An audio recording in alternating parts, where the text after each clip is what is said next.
Hello, everyone. Thank you very much. It's been a very big 2 days, I have to say. And we'll be heading back to Washington, D.C. right after this. And I'd like to wish everyone a very good evening. And over the weekend, the United States military and the Israeli Defense Forces continued Operation Epic Fury very successfully. Over the past 9 days, we've carried out some of the most powerful and complex military strikes and maneuvers the world has ever seen. Now, you add that up to all of the other things, Midnight Hammer, getting rid of the nuclear threat from Iran, which was a big moment in history, in my opinion, and the great success we've had in Venezuela and all other places. Every place we've gone, we've had tremendous success. But while we're doing all of these things, we're achieving major strides toward completing our military objective. And some people could say they're pretty well complete. We've wiped every single force in Iran out very completely. Most of Iran's naval power has been sunk. It's on the bottom of the sea. It's almost 50 ships. I was just notified it's 51 ships. I didn't know they had that many. Didn't last very long. And these are fighting vessels. They're meant to fight, but they're not meant to fight against us. We continue to target Iran's drone and missile capabilities. Their drones are way down. Their drone manufacturing has been hit starting today. We know all of the places they manufacture the drones, and they're being hit one after another. Their missile capability is down to about 10%, maybe less. We're also hitting where they make missiles and where they deliver missiles. We've struck over 5,000 targets to date, some of them very major targets, and we've left some of the most important targets for later in case we need to do it. If we hit them, it's going to take many years for them to be rebuilt, having to do with electricity production and many other things. So we're not looking to do that if we don't have to. But they're the kind of things that are very easy to hit, but very devastating if they are hit. We are waiting to see what happens before we hit them. We could take them all out in 1 day, but it's all resulting in a 90% decline in various things, but in particular, Iranian missile launchers and 83% drop in drone launchers. As you know, the drone launchers are pretty well shot, but we're at over 90% decline in the Iranian missile launchers, which is very hard to reproduce and very hard to get. And usually what we were able to do through great equipment, a lot of smart people, as soon as they sent a missile up from a launcher, we were able to knock out that launcher within a period of 5 minutes or less, accurately, right on the noggin. So now we have low-cost interceptors effectively combating Iranian drones, and our B-2 bombers recently dropped dozens of 2,000-pound bombs to destroy missile launchers all over Iran and buried deep under Iranian soil in many cases. The soil was no match. And we're also annihilating the manufacturing base that the regime uses to build drones and missiles at a rate that nobody thought was possible. We're knocking them out. We know where they all are. We're knocking them out very quickly. We're ahead of our initial timeline by a lot. I would say that we probably would not have thought after a month we'd be here, in addition to the fact that we've taken out the leadership twice and maybe 3 times. And we, as you know, we want to be involved. We don't want another president that maybe wouldn't be willing to do what I'm willing to do for the good of the world, for the good of our nation, to be stuck with the situation in 5 years or 10 years from now. So we think they should put a president in, or the head of the country in, that's going to be able to do something peacefully for a change. They've been doing this for 47 years, killing people for 47 years, whether it's the barracks or even the SS Cole where they were involved. Very strongly, they always denied it. But where they were very strongly involved, and all of the people that died through the roadside bombs, died and are right now walking around with no legs, no arms, a face that's been so badly damaged.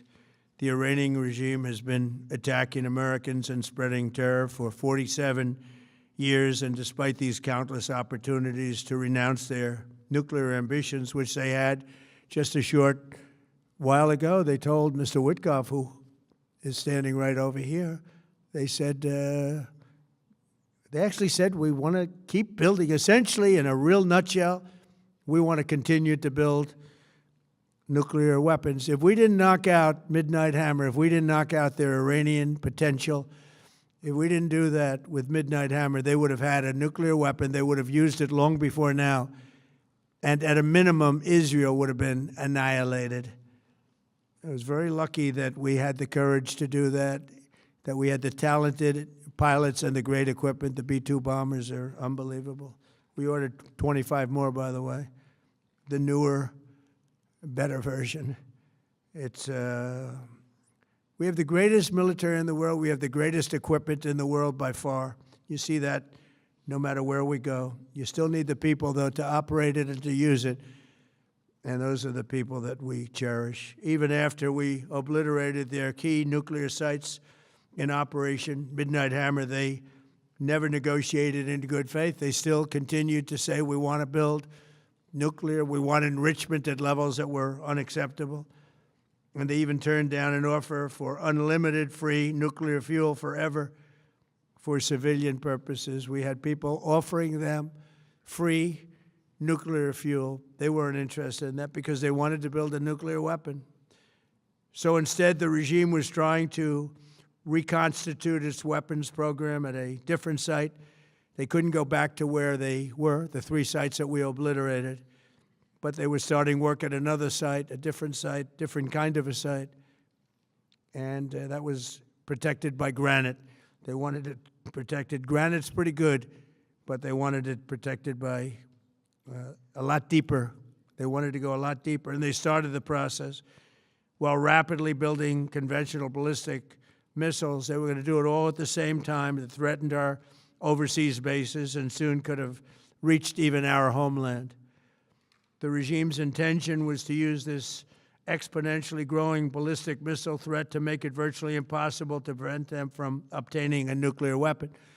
So as you probably saw, they had a tremendous number of missiles, most of which are now being used or destroyed, and very unsuccessfully used because we have been able, for the most part, to shoot them all down. What incredible technology. The Patriots have been unbelievable, and other things.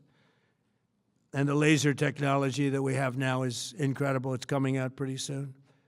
Where literally lasers will do the work of, at a lot less cost, do the work of what the Patriots are doing or what other things are doing. The situation was very quickly approaching the point of no return, and the United States found it intolerable, in my opinion, based on what Steve and Jared and Pete and others were telling me, Marco, so involved, that I thought that they were going to attack us. I thought they would, if we didn't do this at the time we did it, I think they had in mind to attack us. And if you notice, they did something which was very foolish, very stupid, I would say. They attacked their neighbors. And their neighbors were largely neutral, or at least weren't going to be involved, and they got attacked. And it had the reverse effect. The neighbors came onto our side and started attacking them, and actually quite successfully. If you look at Saudi Arabia, you look at UAE, Qatar, and others, but they were strong and they were smart, but they got attacked. Nobody, when I first heard it, I said, no, somebody made a mistake. There was no mistake. UAE had over 1,000 missiles shot at it, knocked them almost all down. On the very first day I came down the escalator in 2015, I said, quote, I will stop Iran from getting nuclear weapons, and all I'm doing is keeping my promise. Think of that. That was in 2015. I said it. It was a threat then and a much bigger threat now, but no longer a threat, not for a long time anyway. We want to keep it that way. As we continue Operation Epic Fury, we're also focused on keeping energy and oil flowing to the world. and I will not allow a terrorist regime to hold the world hostage and attempt to stop the globe's oil supply. And if Iran does anything to do that, they'll get hit at a much, much harder level. I will take out those targets that were easy and that I mentioned just before. We'll take them out so quickly, they'll never be able to recover, ever.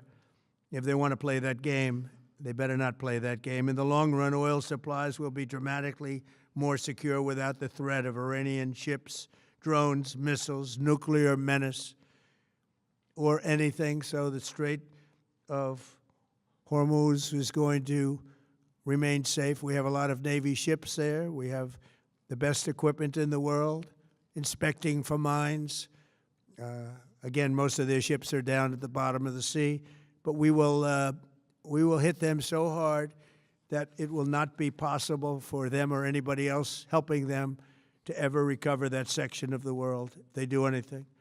In recent years, the regime and its terror proxies have launched attacks on hundreds of commercial vessels. We're putting an end to all of this threat once and for all, and the result will be lower oil prices, oil and gas prices for American families. We've done that. We've done it. We brought it very low. This was just an excursion into something that had to be done. We're getting very close to finishing that, too. In the meantime, during this brief disruption, the United States is offering political risk insurance to any tankers operating in the Gulf. So we're putting up risk insurance. We'll perhaps go alongside of them for protection. We don't think it'll be necessary if it is. And if they do anything, the price will be incalculable. It will be so great that they will have wished they never did it, because you have to keep the straits flowing. With all of that, it affects other countries much more than it does the United States. It doesn't really affect us. We have so much oil. We have tremendous oil and gas, much more than we need. We have Venezuela now as our new partner, great partner. They've worked out so wonderful. We're working with the administration, the president, and it's a massive source of oil, gas, everything. But we're in a very good position, but very unfair to other parts of the world, like China as an example. I mean, we're doing this for the other parts of the world, including countries like China. They get a lot of their oil through the straits. So we're doing this. We have a very good relationship with President Xi in China. I'm going there in a short period of time, and we're protecting the world from what these lunatics are trying to do, and very successfully, I might add. We're also waiving certain oil-related sanctions to reduce prices. So we have sanctions on some countries. We're going to take those sanctions off till this straightens out. Then who knows, maybe we won't have to put them on. There'll be so much peace. But when the time comes, the U.S. Navy and its partners will escort tankers through the strait if needed. I hope it's not going to be needed, but if it's needed, we'll escort them right through. And we have the greatest mine-sweeping ability. We have the greatest ships, and all of we know exactly where they're placed. We'll get them out of there very fast, but we hope we don't have any of that. And again, if they do that, if they play that game, we're going to hit them at a level that they have not seen before. So we're winning very decisively. We're way ahead of schedule. Our military is the greatest in the world, with the greatest equipment and the greatest people in the world. Nobody's ever seen anything like it. Iran's a very powerful country. They were going to take over the Middle East. If we did not hit them, they were going to take over the Middle East. They had thousands and thousands. Since their last hit, they had thousands and thousands of missiles and everything else. Most are now destroyed. But they were going to take over the Middle East. Those weapons were aimed at Middle Eastern countries that had nothing to do with this. They were going to take over the Middle East, and they were going to try and destroy Israel. So we stopped it with good timing, and we're very proud to be involved in this, and it's going to be ended soon. And if it starts up again, they'll be hit even harder. Thank you very much for being here. Go ahead. Any questions? Thank you so much. Go ahead. Do you approve of Iran's new supreme leader? And secondly, can you tell us more about your call with Russian President Vladimir Putin today? Yes. What did you discuss? Yes, I had a very good call with President Putin. We had a lot of people on the line from our side, from his side. We were talking about Ukraine, which is just a never-ending fight.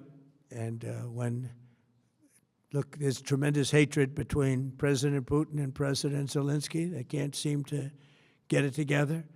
But I think it was a positive call on that subject. And we obviously talked then about the Middle East. And he wants to be helpful. I said, you could be more helpful by getting the Ukraine-Russia war over with. That would be more helpful. But we had a very good talk, and he wants to be very constructive. Yeah, please. Yeah, please. Thank you, Mr. President. On Iran, you called it an excursion. You said it would be over soon. Are you thinking this week it will be over? No, Are you talking but soon. about days? I think soon. Okay, and with respect Very to... soon. Look, everything they have is gone, including their leadership. In fact, there are two levels of leadership, and even actually, as it turns out, more than that. But two levels of leadership are gone. Most people have never even heard about the leaders that they're talking about. So it's obviously been very, very powerful, very effective. With respect to Cuba, you said that Cuba wants to make a deal. Yes. What would the United States get in return for that, and why should Americans trust Marco Rubio to negotiate it? Well, Marco Rubio is doing a great job. I think he's going to go down as the greatest Secretary of State in history. Look at what we've done as a presidency. Look at what we've done as an administration. They trust Marco, and so do the American people trust. He's been successful no matter where he's been. He also speaks the language, which is always nice and always helpful.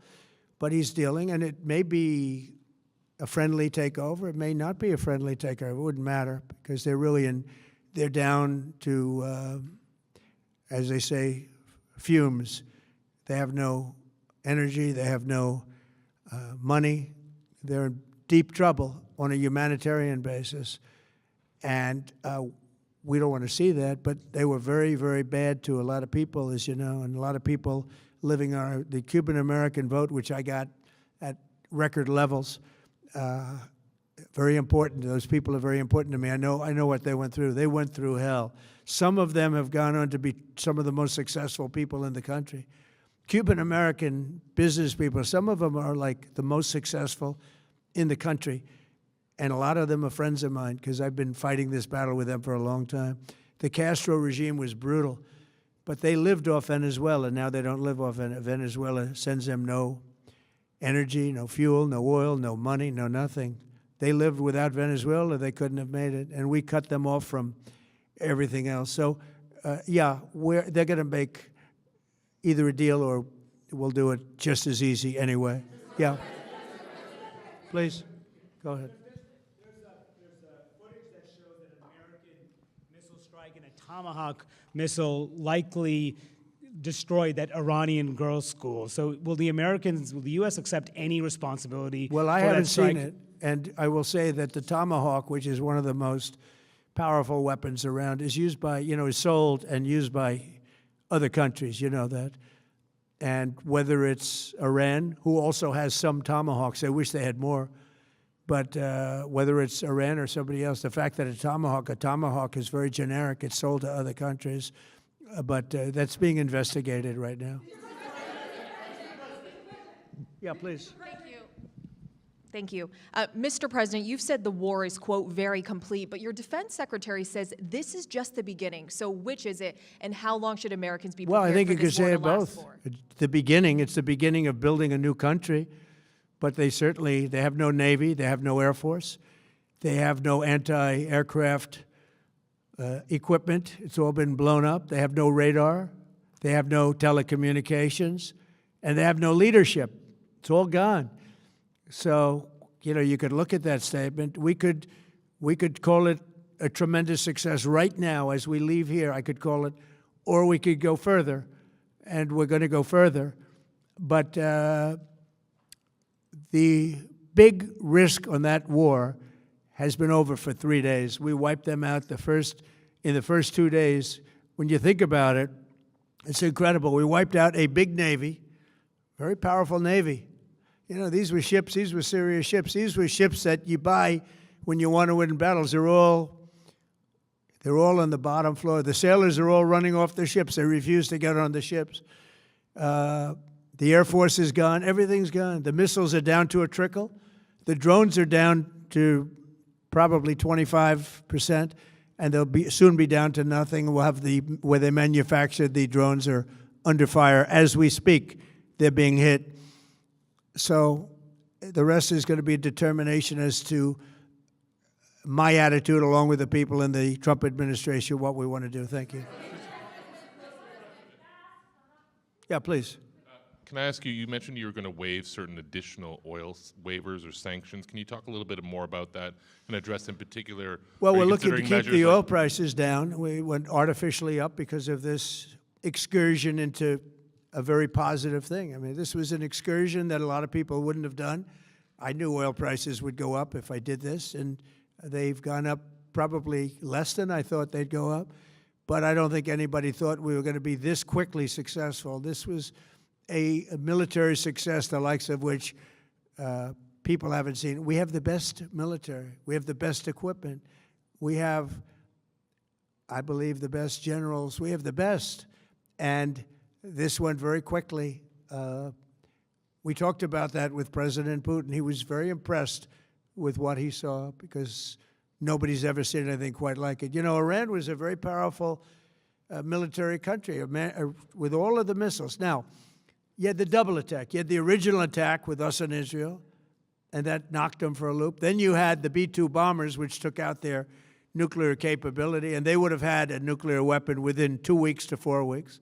And they would have used it long before this press conference. And we might have had a much different press conference if we had a press conference at all. But it's been amazing. The military success that we've had is truly unprecedented. You said, you've told your congressional colleagues that you will not sign any piece of legislation until the Save America Act is passed. Does that include the confirmation of Senator Mullen as your next DHS secretary? Does that mean a DHS funding bill? And Senator Thune said today, it's not a matter of whether or not your Republican colleagues agree with the policy, it's about changing the process. In other words, getting rid of the filibuster to get there. So in order to get it, you're going to need Democrat votes. And what we're saying is the Save America, not the SAVE Act, which nobody knew what it was, the Save America Act, the Save America Act. And that's voter ID. We want voter ID. When a voter, we want to be able to see a picture of the voter. We want to be able to see that the voter is legitimate. We want, very importantly, confirmation that this voter is a citizen of the United States of America, and we want no mail-in ballot scams. So we have exceptions for the military, for sick, for disabled, and for people that are away, business trips or whatever. Even vacations will be very liberal in that. We've added two things to it: no men in women's sports and no transgender mutilization of our children. We don't want it's mutilization of our children, and we don't want that. So we added those two things. That's the 5 points. We have 5 very good points. It polls at 86% with Democrats. Think of that. The overall vote is 86%. With Republicans, it's 98%. And the only one opposed to it is a Democrat leadership because they cheat. They want to cheat.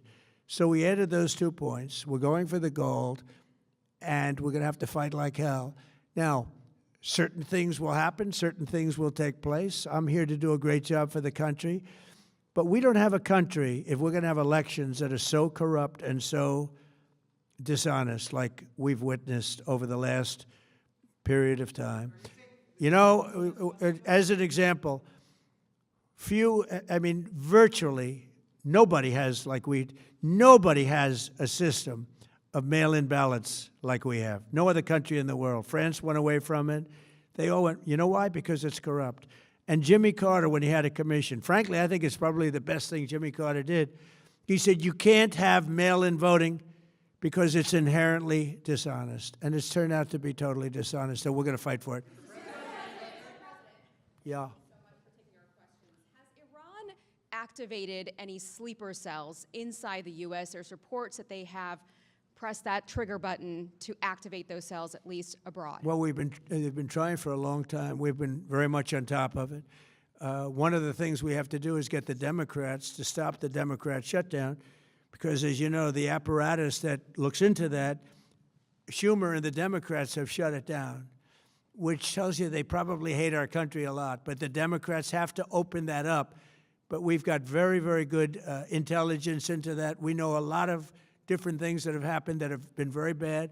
A lot of them came in during the Biden open border period, but we have them under, we've got them, we're watching every single one of them. Yeah, we know a lot about them. The biggest problem we have is the Democrat shutdown. We know a lot about them, but the shutdown doesn't allow us to do what we have to do. Do you have to take him out? Does he have a target on his back? You mean the new Supreme Leader? You mean the son? How can there be an Iran with Well, another I Ayatollah? don't want to say that, but you know, I was disappointed because we think it's going to lead to just more of the same problem for the country. So I was disappointed to see their choice. Thank you, sir. You've said you have someone in mind to be the new Iranian leadership, if not the Ayatollah's son. What are you looking for in that person? Are you looking at someone internal, given that you just said that their leadership has been decimated? I like the and idea wiped of, internal and eternal, come to think of it.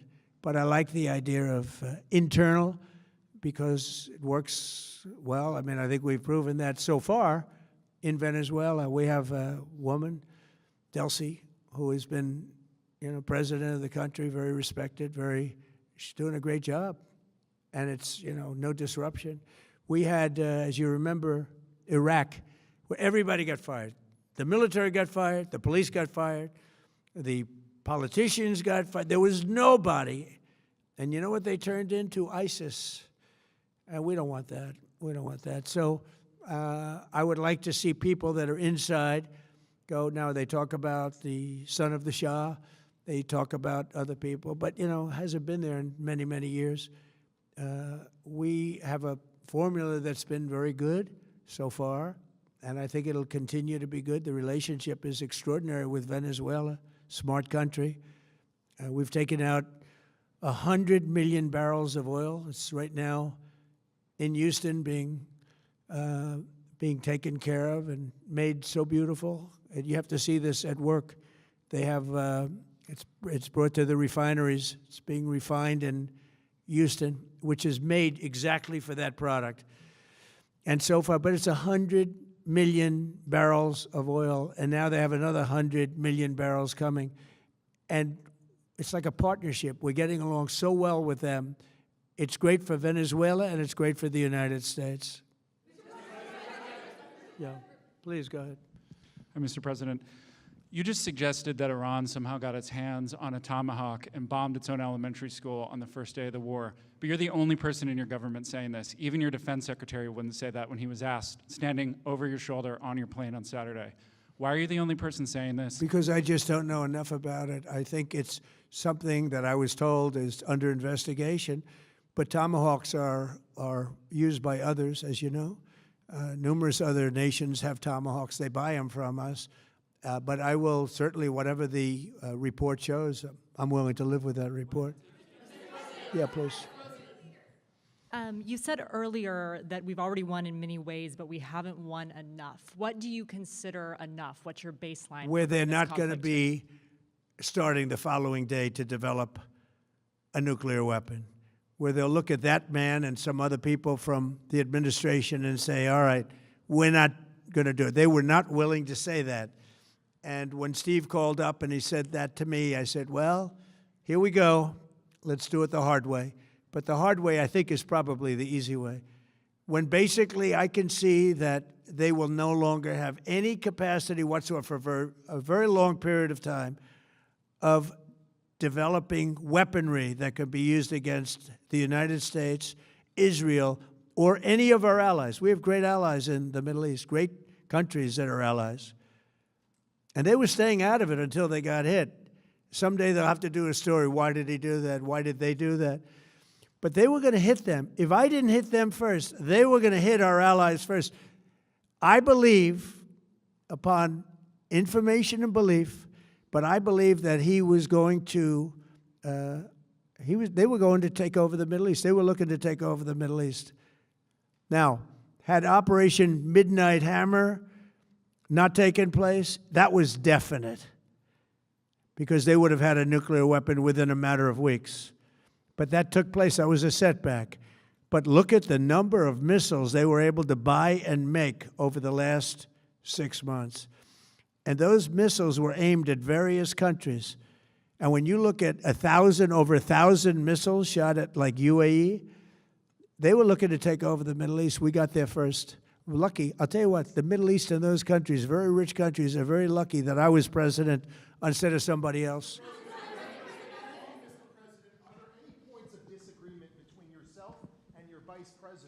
Comes to U.S. action in Iran? I don't think so, no. No, we get along very well on this. He was, I would say, philosophically a little bit different than me. I think he was maybe less enthusiastic about going, but he was quite enthusiastic. But I felt it was something we had to do. I didn't feel we had a choice. If we didn't do it, they would have done it to us. I felt, based on the negotiations that were being had by Steve Witkoff and Jared Kushner and Marco and Pete, and everybody was involved, I felt that they were looking to tap us along before they hit, and I thought they were going to hit. And if they hit us first, that would have been a very bad thing. In the back, please, in the back.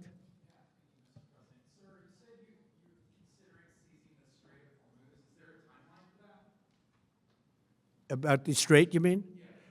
Yeah, well, I want to keep it open. I want to keep it good. You know, it doesn't pertain to us so much as it does to China. We're really helping China here and other countries because they get a lot of their energy from the Straits.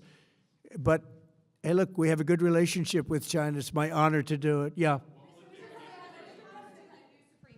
You have called him an unacceptable choice. So does he have a target on his back? And how can you say I don't want to say whether or not he does, because that would be inappropriate. But, hey, look, I had a target on my back because, as you people wrote pretty well, they caught the assassin that was after me. So we just got them first. But they caught the assassin. They have him now in custody that was after me. So, you know, but people don't like to mention that, but they did catch him. And I'd like to congratulate our military, Secret Service, FBI, all of the people that worked on that, but they did. Yeah, please. Go ahead. No, go ahead, please. Thank you, Mr. President. You promised the Iranian people you would help them, but it sounds like you're willing to end this fight after your military objectives have wrapped up. Isn't that a betrayal of the people? Will I help them? I'd like to, if they can behave, but they've been very menacing. You know, they're great people. They have an amazing population. It's amazing, smart, brilliant, energetic. They have a great, I'd love to help them, but they have to be in a system that allows them to be helped. And right now they're in a system that only allows failure. And I don't want that. And I want a system that's not going to be attacking us. We want a system that can lead to many years of peace. And if we can't have that, we might as well get it over with right now. Yeah, please. President, as of today, there have been 8 U.S. military fatalities associated with the war in Iran. How many American deaths are you willing to have in this war?